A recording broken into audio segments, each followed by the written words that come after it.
이 시간에 저는 벼랑 끝에 서서 날개를 펴라라는 제목으로 오늘 말씀을 함께 나누기를 원합니다. 2020년 10월 메시대학교 조류연구팀은 도요새에게 GPS를 장착해 이동 경로를 확인한 결과 최장 비행 기록을 세웠다고 그렇게 발표했습니다. 오클랜드 남쪽에 가면 템스강이라는 강이 있습니다. 그 템스강 갯벌에 서식하는 도요새는 한국까지 날아와 서해안 갯벌에 잠깐 머물다가 알래스카에 2달간 여름을 보내며 번식을 한다고 합니다.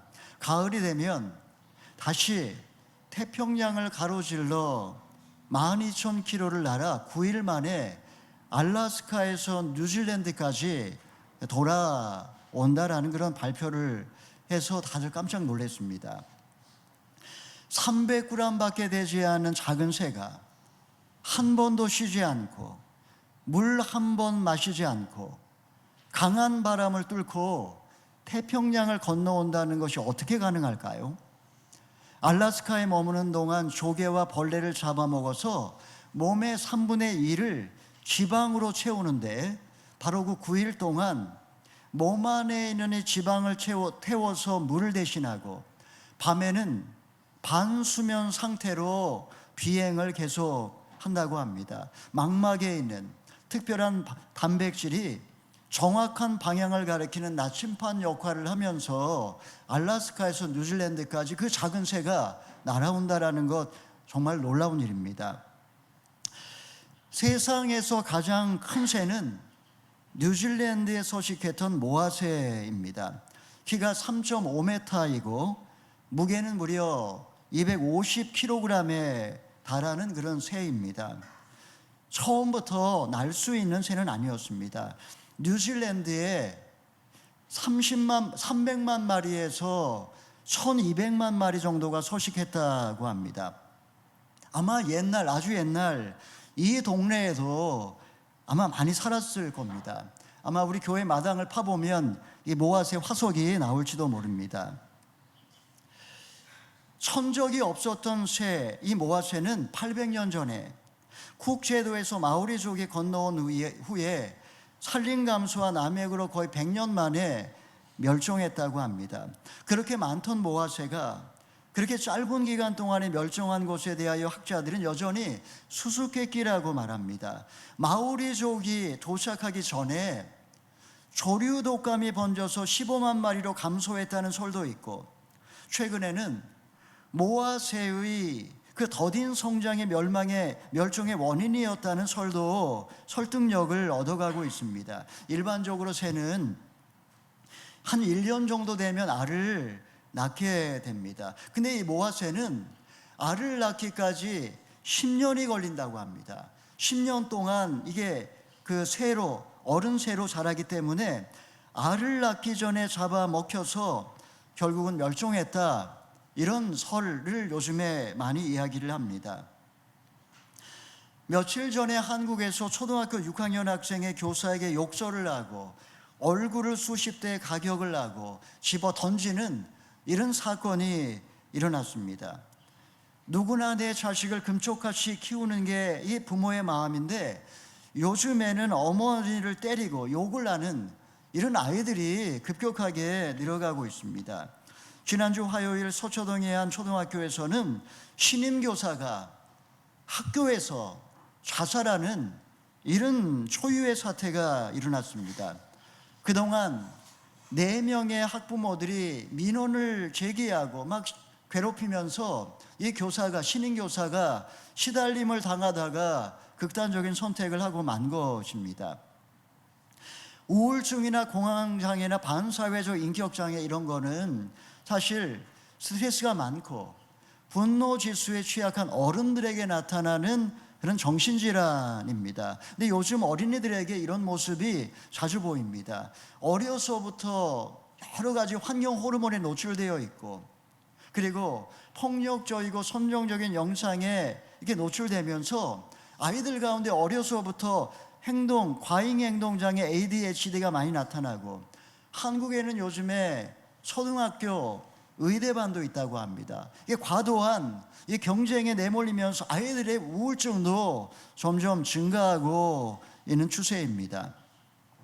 태초에 하나님은 인간을 하늘의 사람으로, 하나님의 형상대로 하늘을 살 수 있도록 그렇게 중간적인 존재로 창조하셨습니다. 하나님과 인간 사이, 하나님과 만물 사이의 중간자로 그렇게 하나님을 대신하는 하늘의 사람으로 만드셨습니다. 자연의 섭리를 따라서 무한한 섭리, 무한한 가능성을 펼치며 살아갈 수가 있었습니다. 죄가 세상에 들어오자 결국 인간은 진정한 자기 자신을 잃어버린 채 낙원에서 쫓겨나 칼을 들고 전쟁을 하며 이 약육강식의 세상을 살아갈 수밖에 없게 된 겁니다. 살아남기 위해서 경쟁을 하고 이제는 엄마도 때리고 교사도 때리는 그런 세상이 됐습니다. 몸은 비둔해졌지만 성장이 멈춰버린 모아새처럼 역경이 찾아올 때 당황한 나머지 마귀에게 잡아먹히거나 노예가 되고 맙니다.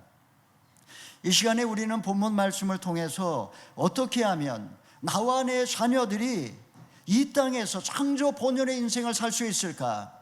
그것에 관해서 함께 말씀을 나누어 보고자 합니다. 첫째는 불치병에 걸린 아이입니다. 우리 14절 15절의 말씀 읽어보겠습니다. 시작. 그들이 다른 제자들에게 돌아와 보니 그 제자들이 많은 사람들에게 둘러싸여 율법학자들과 논쟁을 벌이고 있었습니다. 사람들은 모두 예수를 보자마자 몹시 놀라며 달려와 맞이했습니다. 변화산에서 예수님과 세 제자가 내려왔을 때 남은 제자들은 사람들에게 둘러싸여서 율법학자들과 논쟁을 벌이고 있었습니다. 결정적인 이유는 제자들이 귀신 들린 아이를 고치지 못했기 때문입니다. 그들은 예수님께서 세 제자만 데리고 변화산에 올라간 것 때문에 심기가 불편했었는데 율법학자들이 종교 사기꾼이니 이단이니 이렇게 막 사이비니 시비를 걸자 결국에는 논쟁, 말다툼을 하게 된 겁니다. 제자들에게 구체적으로 무슨 일이 있었던 것일까요? 우리 16절, 18절까지 읽어보겠습니다. 시작. 예수께서 물으셨습니다. 무슨 일로 이렇게 논쟁하고 있느냐? 무리 가운데 한 사람이 대답했습니다. 선생님, 제가 아들을 데리고 왔습니다. 그 아이는 말 못하게 하는 더러운 귀신에 들려 있습니다. 귀신이 한번 아이를 사로잡으면 아이가 땅에 꼬꾸라집니다. 그러면 아이는 입에 거품을 물고 이를 갈면서 입이 뻣뻣하게 굳습니다. 그래서 선생님의 제자들에게 귀신을 쫓아내달라고 부탁했는데 쫓아내지 못했습니다. 아이의 아버지가 말 못하게 하는 귀신에 들린 아들을 데리고 왔습니다. 제자들은 아이의 문제를 해결할 수가 없었습니다. 과거 그들이 무능한 그런 사람들은 아니었습니다. 2명씩 전도 여행을 갔을 때에 귀신을 쫓아냈고 병자를 고치는 등 능력을 행한 적도 있었습니다. 그들은 하늘을 나는 그런 독수리처럼 자신만만했습니다. 그런데 9명이 합심해서 힘을 모아 기도하는데도 아무런 기적도 일어나지를 않았던 것입니다. 현대의학에서 간질을 뇌전증이라고 부릅니다. 뇌는 수천억 개의 신경망으로 구성되어 있는데 평소 컴퓨터 회로처럼 아주 미세한 전기 신호를 서로 이렇게 주고받는다고 합니다. 원인을 알 수 없지만 아주 짧은 시간 동안에 뇌 안에 신경망에 과도한 전류가 방전되면서 발작을 일으키는 질환이 바로 뇌전증입니다. 경련을 일으키고 사지가 뒤틀리고 마비가 되어서 의식을 잃어버립니다. 현대의학에서는 이 간질은 정신병도 아니고 불치병도 아닙니다. 정신은 멀쩡합니다. 그리고 조기에 발견해서 고치면 고칠 수도 있는 그런 병이라고 하지만 한 30% 정도는 아주 중증인 그런 환자가 되는 경우가 많다고 합니다. 아이의 증상은 분명 간질과 비슷하지만 원인은 귀신 때문이었습니다. 귀신이 들어오자 신경망에 발작을 일으키면서 아이는 극심한 고통 속에 거품을 물고 거꾸러졌습니다. 서당계 3년이면 풍어를 읊는다라고 했습니다. 지금 제자들이 예수님을 따라다닌 지 3년 정도 된 시기였습니다. 그들은 예수님이 귀신을 쫓아내는 것을 수없이 보았고 그들도 귀신을 쫓아낸 경험이 있었습니다. 귀신아 나가라, 이렇게 목소리가 커지면 커질수록 제자들도 아버지도 점점 믿음이 흐려져만 갔습니다. 자, 예수님은 그들의 문제를 어떻게 보셨습니까? 우리 19절 20절의 말씀 읽어보겠습니다. 시작. 예수께서 말씀하셨습니다. 이 믿음 없는 세대야, 내가 언제까지 너희와 함께 있어야 하겠느냐? 내가 언제까지 너희에게 참아야겠느냐? 아이를 데려오라. 그러자 그들이 아이를 예수께 데려왔습니다. 더러운 귀신은 아이를 보더니 곧 아이의 몸에 경련을 일으켰습니다. 아이는 땅에 거꾸로 지더니 입에 거품을 물고 뒹굴었습니다. 예수님은 이 무능한 세대야, 또는 이 한심한 세대야, 이렇게 말씀하지 않으셨습니다. 이 믿음 없는 세대야, 주님은 믿음 없음을 탄식하셨습니다. 한 세대는 30년이라고 합니다. 부모가 자식을 낳아 양육을 하면 자녀는 독립을 해서 가정을 꾸리는 게 이게 30년 걸린다는 겁니다. 자, 부모의 역할을 하는 게 정말 어렵습니다. 평생을 어떻게 보면 짊어지고 가야 합니다. 부모는 자녀의 그 고난 때문에 연단을 받으며 평생 죄인처럼 살아가는 게 부모의 마음입니다. 이 믿음 없는 세대요, 제자들도 믿음이 없고 아버지도 믿음이 없고 율법학자도 종교 지도자조차도 믿음이 없습니다. 고통받는 아이를 고치지 못하는 그 기성세대의 무능은 바로 믿음이 없기 때문에 생긴 것입니다. 여러분, 우리가 다들 이제 자녀를 키워보셨지만 어린아이를 이렇게 키우는 게 정말 살얼음판을 걷는 것 같습니다. 한 번도 키워본 적이 없으니까 그런 것도 있지만 사실은 이 자녀에 대한, 하나님이 자녀의 참 부모가 되시고 이 아이의 인생을 책임져 주신다는 믿음이 없는 게 문제입니다. 힘들고 어려운 일을 만날 때마다, 난관에 부딪힐 때마다 이걸 헤쳐나가게 하는 것은 여러분 오은영의 금쪽 상담소 이런 게 아닙니다. 여러분, 부모에게 하나님에 대한 믿음이 있어야 합니다. 우리는 마가복음을 통해서 믿음의 중요성에 대해서 그동안에 배웠습니다. 믿음이 있었던 친구들은 지붕을 뜯어서 중풍병자를 침상채 달아내렸습니다. 혈루병 걸린 여인은 예수님 뒤로 와서 믿음으로 옷자락을 만졌습니다. 스로보니게 여인은 개취급을 당하면서도 부스러기라도 구하는 믿음으로 예수님께 나왔습니다. 여러분, 그들이 믿음으로 나왔을 때 주님은 그들의 믿음을 보시고 내 믿음대로 될지어다, 여러분 축복하시고 도와주셨던 것입니다. 자, 그러면 본문에 등장하는 아버지는 어떠했을까요? 둘째는 아버지의 불신앙입니다. 우리 21절 22절 읽어보겠습니다. 시작. 예수께서 아이의 아버지에게 물으셨습니다. 이 아이가 언제부터 이렇게 됐느냐? 그가 대답했습니다. 아주 어릴 때부터입니다. 귀신이 아이를 죽이려고 여러 번 불 속에 내던지고 물 속에도 빠뜨렸습니다. 그러나 선생님께서 하실 수 있다면 제발 우리를 불쌍히 여기시고 도와주십시오. 예수님은 아이의 형편을 이미 알고 계셨지만 먼저 아버지의 신앙 고백을 듣기를 원하셨습니다. 자식의 문제는 대개 보면 부모의 문제입니다. 아버지는 자식을 위해서 지금 나오긴 했지만 자식의 문제 앞에 자기를 돌아보기는커녕 그냥 문제 해결에만 지금 매달리고 있습니다.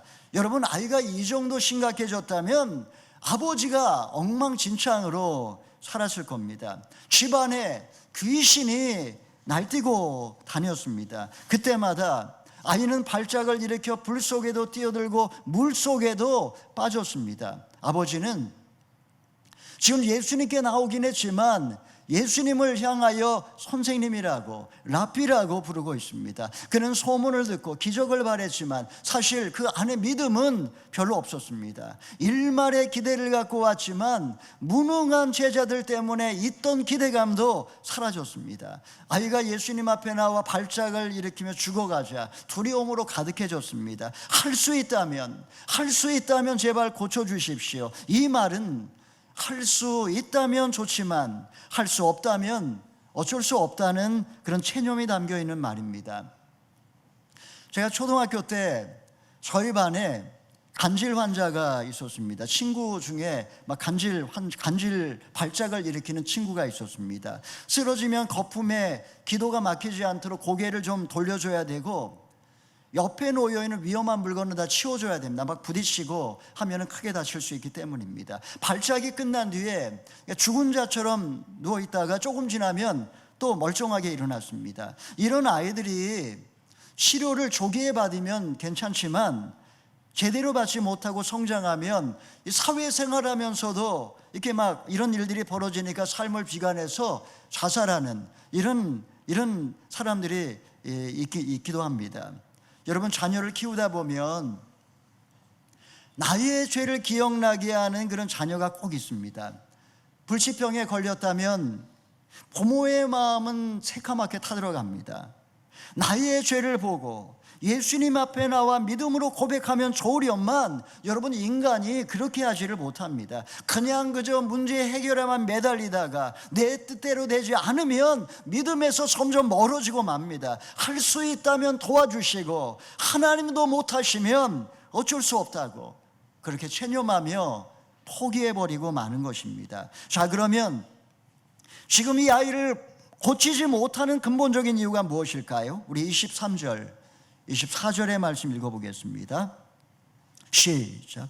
예수께서 말씀하셨습니다. 하실 수 있다면이 무슨 말이냐?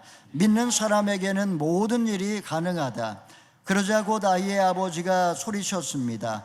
내가 믿습니다. 믿음이 부족한 나를 도와주십시오.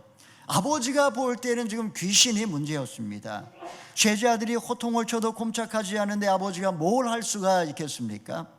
예수님이 보실 때는 귀신이 문제가 아니라 아버지의 불신이 문제였습니다. 귀신이 아이를 저지경으로 만들어 놓는 거 맞지만 지금 필요한 것은 아버지의 믿음이 필요하다고 주님은 보신 겁니다.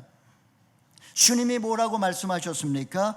믿는 자에게는 능치 못하심이 없느니라. 아버지에게 지금 믿음이 있다면 얼마든지 고칠 수 있다 라고 지금 주님은 아버지에게 지금 그렇게 도전하고 계시는 겁니다. 예수님은 할 수 있다면이라는 말을, 이런 조건을 싫어하십니다. 이 말은 할 수도 있지만 못할 수도 있다는 뜻이 있기 때문입니다. 여러분, 할 수 있다면 이 말은 전능하신 하나님을 향한 모독입니다. 우리는 항상 이렇게 말해야 됩니다. 여러분, 한번 따라해 보십시오. 주님은 하실 수 있습니다. 주님은 항상 하실 수 있습니다. 주님은 모든 것을 하실 수 있습니다. 여러분, 주님은 우리 가운데 단 1%의 불순물이 없는 100%의 온전한 순전한 믿음을 기뻐하십니다. 아버지는 자신의 불신을 회개하고 믿음의 고백을 했습니다. 제가 믿습니다.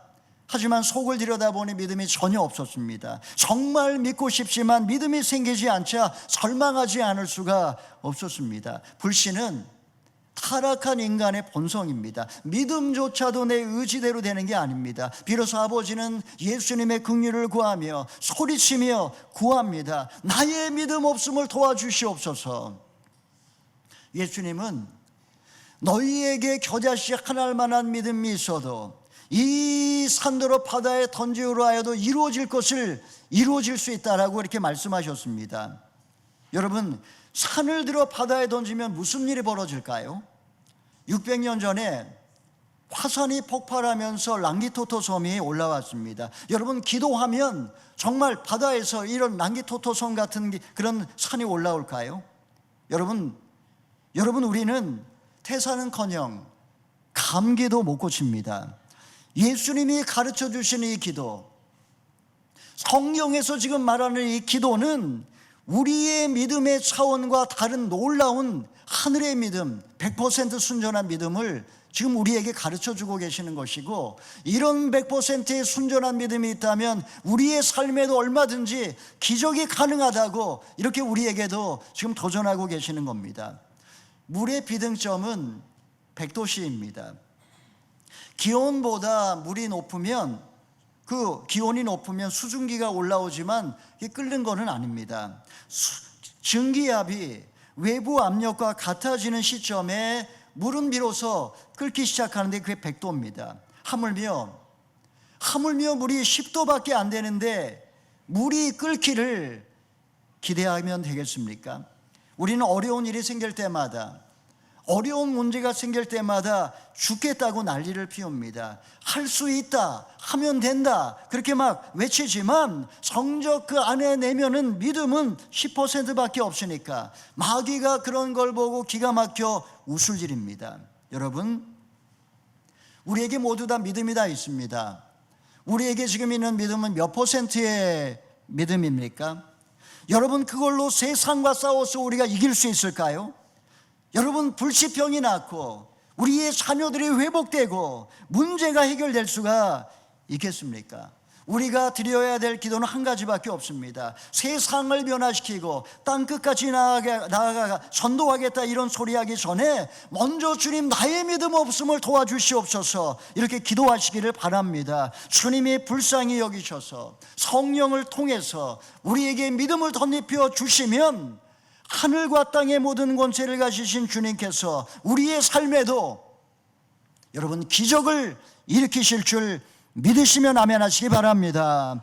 아버지의 기도를 들으신 예수님은 그를 어떻게 도와주십니까? 우리 세 번째로 아이를 고치신 예수님입니다. 우리 25절 27절의 말씀 읽어보겠습니다. 시작. 많은 사람들이 광경을 보려고 달려오는 것을 보시고 예수께서 귀신을 꾸짖으셨습니다. 듣지 못하게 하고 말 못하게 하는 귀신아, 내가 내게 명령한다. 이 아이에게 나와 다시는 들어가지 마라. 더러운 귀신은 소리 지르며 아이에게 심한 경련을 일으키더니 나갔습니다. 아이가 죽은 것 같이 돼 누워있자 많은 사람들이 수군거렸습니다. 아이가 죽었나 보다. 그때 예수께서 아이의 손을 잡아 일으키셨습니다. 그러자 아이가 벌떡 일어났습니다. 예수님은 귀신을 쫓아냄으로써 병의 근원을 고쳐주셨습니다. 귀신에 사로잡힌 아이는 어려서부터 듣지도 못했고 말도 하지 못했습니다. 예수님이 명령하자 더러운 귀신은 아이로 심한 경련을 일으키게 하고 한순간에 떠났습니다. 아이가 마치 죽은 것처럼 누워있자 사람들은 수군거리며 아이가 죽었다라고 말했지만 예수님의 아이의 손을 잡아 일으키자 아이는 벌떡 일어났다고 했습니다. 여러분, 주님은 고치시는데 왜 제자들은 고치지 못하는 것일까요?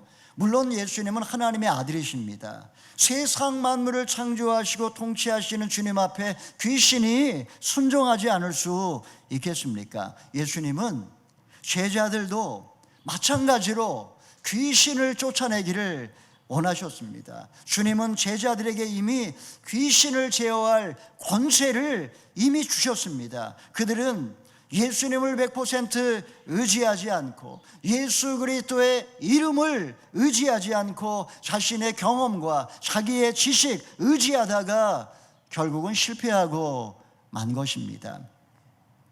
제자들은 의심과 회의가 확 들어차서 이제 조용히 예수님께 그 이유를 묻습니다. 우리 28절 29절의 말씀 마지막으로 읽어보겠습니다.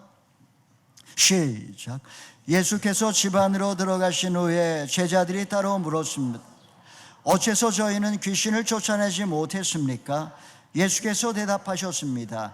이런 기도는 오직 기도로만 쫓아낼 수 있다. 지금 앞에서 예수님은 믿음에 관해서 이야기하셨고 지금 여기서는 기도에 관해서 말씀하고 있습니다. 그러니까 예수님은 믿음과 기도의 상관관계에 관해서 지금 설명해 주시는 겁니다. 믿음과 기도는 어떤 것이 먼저인지 알 수 없을 만큼 서로 밀접하게 연관되어 있고 동전의 양면과 같습니다. 우리가 말씀을 읽으면 지금 성경 통독하고 필사하고 큐티하면서 우리가 말씀을 묵상하지만 말씀을 읽고 또 읽으면 믿음이 생깁니다. 믿음은 들음에서 나며 들음은 여호와의 말씀으로 말미암는다라고 했습니다. 하지만 그 믿음은 이성적이고 이론적인 믿음입니다. 아직 기적을 불러오기에는 아직 연약한 믿음입니다. 이때 이런 믿음을 가지고 하나님께 기도를 시작하면 믿음의 날개가 달립니다. 기도는 믿음의 엔진에 불을 붙이는 것과 같습니다. 땅에 있던 믿음이 창공을 향해 날아오르기 시작합니다. 이때 하늘이 무너지고 땅이 꺼져도 믿음의 길을 완주할 수 있는 100% 순전한 믿음을 이때 덧입게 되는 것입니다. 세상에서 가장 많은 승객을 태울 수 있는 비행기는 에어버스 380입니다. 853명이 탈 수가 있고 그 비행기 안에 면세점도 있고 또 미용실도 있습니다. 비행기의 무게만 270톤이요 최대 560톤 중량이 되어도 이륙할 수 있다고 합니다. 에어버스가, 여러분, 그 엄청난 무게의 에어버스가 하늘로 날아오르기 위하여 처음에 엄청난 양의 그런 에너지가 필요하지만 일단 하늘을 오르게 되면 창공을 향해 날아가게 되는 겁니다. 여러분, 바로 이 하늘을 향해 올라가게 하는 기도, 바로 능력의 기도라는 겁니다. 나의 믿음이 아무리 대단해도 나의 믿음이 하늘로 날아오르기 위하여 우리에게 강력한 힘이 필요한데 바로 이게 기도라는 겁니다. 어떤 사본을 보게 되면 기도와 금식이라고 이렇게 번역을 했습니다. 우리가 읽고 있는 사본, 그 성경 맨 밑에 보면 주석에 다른 사본에는 기도와 금식이라고 이렇게 서 있습니다. 귀신처럼 아주 강력한 영적인 존재는 기도와 금식으로만 쫓아낼 수 있다라고 그렇게 번역해 놓은 겁니다. 금식은 그냥 그저 음식을 삼가하는 종교적 행위를 말하는 게 아닙니다. 그냥 음식을 안 먹는 게 아니라 음식을 안 먹으면서 나의 욕망을 끊고 하나님께 긍휼을 구하며 매달리는 행위가 금식입니다. 이스라엘은 위기의 때마다 하나님께 나와 금식을 선포했습니다. 여호사밧이 그랬고 에스라가 그랬고 에스더가 그랬습니다. 예수님께서도 금식을 하셨고 또 올바른 금식에 대하여 가르쳐 주셨습니다. 초대교회 성도들은 중요한 결정의 순간의 때마다 모든 성도들이 함께 금식하며 기도했습니다. 금식을 통해서 나의 죄를 돌아보고 회개하며 토해내고 하나님께 매달렸을 때 놀라운 기적의 역사가 기도와 금식 가운데 일어나게 된 것입니다. 1863년 링컨은 3월 30일을 금식과 기도의 날로 선포했습니다. 미국의 역사를 보게 되면 대통령이 전 국가적으로 금식과 기도를 선포하는 사례가 여러 차례가 등장합니다. 당시 남과 북이 갈라져 전쟁을 하고 있었습니다. 전쟁은 그야말로 그 미국 땅을 너무나 비참한 민족 상장의 비극으로 몰고 가고 있었습니다. 이런 국가적인 위기 앞에 지금 북군이 굉장히 위태로운 상황 속에 지금 금식과 기도를 선포하며 링컨은 이렇게 말합니다. 여러분, 남북전쟁에 참여하는 우리의 교만한 죄로 인해 받게 되는 형벌이요, 국민이 하나가 되어 개혁을 달성하라는 하나님의 채찍로 받아들여야 마땅합니다. 미국은 하나님을 망각했고 헛된 자만심을 품었습니다. 나는 모든 국민이 세속적인 업무를 중단하고 한 마음이 되어 예배당과 각자의 집에서 이 날을 하나님 앞에 거룩한 날로 지키며 엄숙한 날에 적합한 종교적 의무를 겸손하게 수행하는 데 헌신할 수 있기를 바랍니다. 모든 국민이 합심하여 부르짖는 기도는 하나님으로부터 반드시 응답받을 것이며 우리의 죄가 용서받고 분열된 이 나라가 하나가 되어 예전의 영광을 회복할 것을 믿습니다. 여러분, 이것이 링컨의 선언문이었습니다. 오늘날 너무나 많은 사람들이 절망하고 좌절하고 있습니다. 중요한 것은 그리스도인들도 예외는 아니라는 겁니다. 우리는 우리가 믿는 하나님의 전능성을 신뢰하지 못합니다. 과연 기적은 성경 속의 계시로만 존재하는 것일까요? 하나님은 어제나 오늘이나 영원토록 동일하신 분이십니다. 그 하나님의 능력을 진정 경험하기 위하여 지금 우리에게 100% 절대의 믿음을 주님은 찾고 계십니다. 오늘날 한국교회가 있기까지 얼마나 많은 신앙의 선배들이 헌신하며 희생했는지 모릅니다. 그들은 지금보다 훨씬 어둡고 추운 일제 식민지 시대와 6.25 민족 상잔의 비극적 시대를 살았습니다. 환경은 절망적이었지만 새벽마다 예배당에 나와 부르짖었던 우리 어머니들의 기도가 있었기에 그리스도의 계절이 임하기를 바라는 마음으로 금식하며 철야하며 기도했던 믿음의 조상들이 있었기 때문에 오늘 한국 교회가 존재하는 것입니다. 뉴질랜드는 한국과 다르다고 말할지 모릅니다. 교사를 폭행하지도 않고 엄마에게 욕을 하거나 때리지도 않습니다.